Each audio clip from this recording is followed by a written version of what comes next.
میں آپ کو بتاتا ہوں کیا ہوا تھا اس دن. صابر شاکر برطانیہ سے تھے, سمیع ابراہیم صاحب تھے, میں بھی ان کے ساتھ تھا ارشد شریف کے. وہ اتنا بڑا فائل وہ پورا ایک پلندہ بنا کر لے کے آئے تھے, ریکارڈ.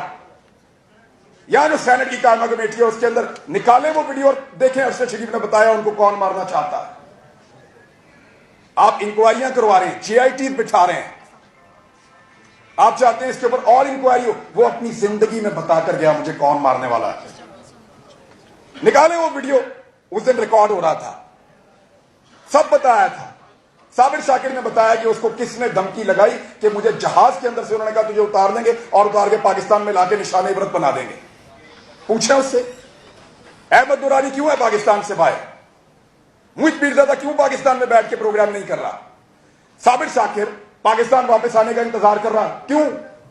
ارشد شریف سے جب بات ہوئی وہ پاکستان واپس آنا چاہتا تھا, اس کو تو پاکستان میں رہنا تھا. وہ جان بچانے کے لیے کس کے ڈر سے بھاگا؟ سب جانتے ہیں پاکستان کی اسٹیبلشمنٹ. اور ایک بات میں کلیئر کروں, دور چاہے عمران خان کا ہے, دور چاہے یہ پی ڈی ایم کا ہے یا کسی اور کا دور ہے, یہ سیاستدانوں کی کوئی اوقات نہیں ہے. میڈیا اب ان سے آگے ہے میرے خیال میں. ہم اتنے بزدل اور اتنے کمزور نہیں کہ ان سے مار کھائیں. جو سب سے طاقتور اور تگڑا ہے نا مقدس گائے, وہ آپ کو ٹکرے مار رہی ہے, وہ آپ کے پیچھے پڑے ہوئے ہیں. پاکستان کی اسٹیبلشمنٹ. میں آپ کو ایک چیز کی مثال دے دیتا ہوں. عمران خان کے دور حکومت میں جن صحافیوں کے اوپر کارروائیاں ہوئی, جن کو پکڑا گیا, مارا گیا, آپ ذرا ان کا ایک لائن کے اندر نام تو لکھیں. یہ وہ تمام لوگ ہیں جنہوں نے اسٹیبلشمنٹ کے خلاف کوئی نہ کوئی بات کی تھی. جو اسٹیبلشمنٹ کے خلاف بولا اس کو مار پڑی, اس کا پروگرام بند ہوا. جو اسٹیبلشمنٹ کے اگینسٹ کیا اس کے خلاف کارروائی ہوئی. آج بھی یہی ہو رہا ہے. کہتے ہیں حکومت کو جو مرضی کو, ہمیں کچھ نہ کہو. ان کے بارے میں بولو کہ وہ چھوت ہیں, وہ آپ آسمان سے اتر کے آئے ہیں. بھئی جو بات ہے وہ تو ہونی ہے نا. اب تو لوگوں کی آنکھیں کھل رہی ہیں. یعنی ہمیں بہت بڑا, ہم دھوکے میں رہے. میں سیریسلی آپ کے سامنے کہہ رہا ہوں. اور بار بار ایسا ہوا کہ ہمیں لگا کہ یہ چیزیں جو دکھائی جاتی ہیں یا یہ چیزیں جو ہم جانتے ہیں شاید یہ ایسے ہی ہے, لیکن بہت گھنونے چہرے سامنے آئے ہیں. بہت سارے حقائق ہمیں پتہ چلے ہیں. اب ایک دوسرے کا مذاق اڑانے کی بجائے اصل مسئلے کی طرف آئیں.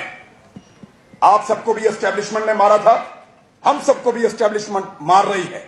ارشد شریف کے قتل کے لیے بھی پاکستان کی اسٹیبلشمنٹ ذمہ دار. 18 مقدمے تھے اس آدمی کے اوپر, غداری کے اور بغاوت کے. 24 میرے اوپر ہیں, 11 ادھر ہیں سمیع ابراہیم صاحب کے اوپر. صابر شاکر پاکستان سے باہر 1 درجن مقدمے اس کے اوپر ہیں.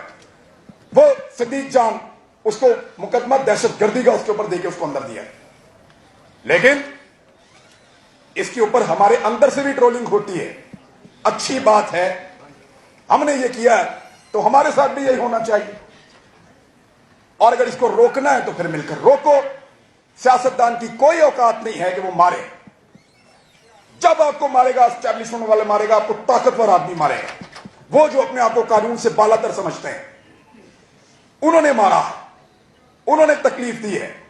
کیسے ہو سکتا ہے کہ دودھ, ابھی سندھ کی بات ہم کرتے ہیں, پیپلز پارٹی جمہوریت کے سب سے بڑے چیمپئن, پورے پاکستان میں سے پرچے ختم ہو رہے ہیں, سندھ میں سے نہیں ہو رہے. سندھ کے اندر ابھی تک جو مقدمے درج کیے گئے ہیں صحافیوں پہ وہ ختم نہیں ہو رہے.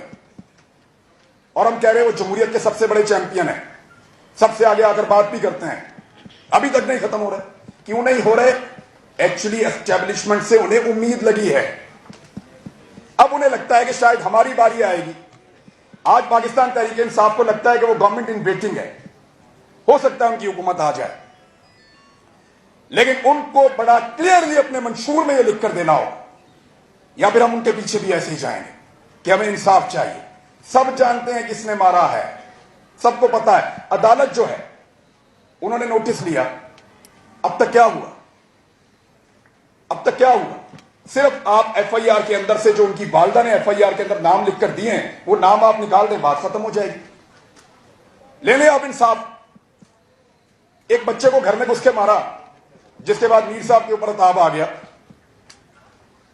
اس کو گھر میں گھس کے مارا اور انکوائری میری شروع کر دی. آئی ایس آئی والے مختلف دفتروں سے مجھے فون کر کے پوچھ رہے ہیں کہ یار تسی تو نہیں ماریا. میں نے کہا یار خدا کا نام لو یار, میں ماریا؟ یار اللہ کا نام لیں, آپ میرے اوپر الزام لیں. یعنی